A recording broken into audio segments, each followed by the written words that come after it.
Sophie Davant dans Danse avec les stars. Qu'en pense son compagnon William Lémergie?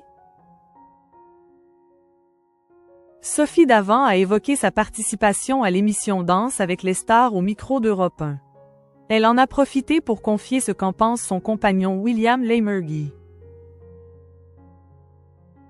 Depuis quelques semaines déjà, les candidats de la 14e saison de Danse avec les stars s'entraînent en vue du premier prime du 7 février 2025. Parmi les participants, la présentatrice de l'émission En bonne compagnie, diffusée sur France 3, Sophie Davant a répondu présent.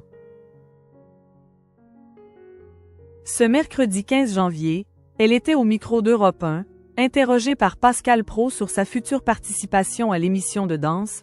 La journaliste a fait part de la réaction étonnante de son compagnon William Lémergie. « Je n'ai évidemment pas pris cette décision seule. J'ai l'habitude d'interroger mes enfants dans toutes les décisions que j'ai prises dans ma vie. Ils sont toujours associés, présents, a commencé par expliquer Sophie Davant. Et à sa grande surprise, ils ont trouvé que c'était une formidable aventure pour la femme de 61 ans. Mais son compagnon William Lémergie n'était pas vraiment du même avis. Il n'était pas forcément pour, a reconnu Sophie Davant avant de révéler les raisons. Il a toujours peur de plein de choses, de ce qui peut se produire en termes d'image. Mais la journaliste veut oser prendre des risques et relever ce défi. Sophie Davant, mauvaise nouvelle pour son magazine des animaux. Sophie Davant va avoir plus de temps que prévu pour répéter ses danses.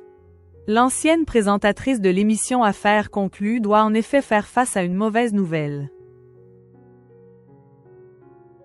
Comme le révèlent nos confrères de Pure Média ce jeudi 16 janvier, France 3 a décidé de mettre un terme à son magazine des animaux En bonne compagnie, qu'elle animait depuis 1 an avec le docteur Pierre Fabing, l'artiste Émilie LTR et le chanteur Camini.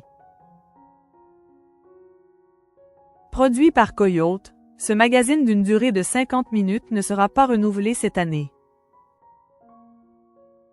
Mais, Sophie Davant ne se laisse pas abattre et a révélé ce mercredi 15 janvier qu'elle souhaitait créer son propre média, avec une émission sur l'idée, de défi personnel, de sortir de sa zone de confort.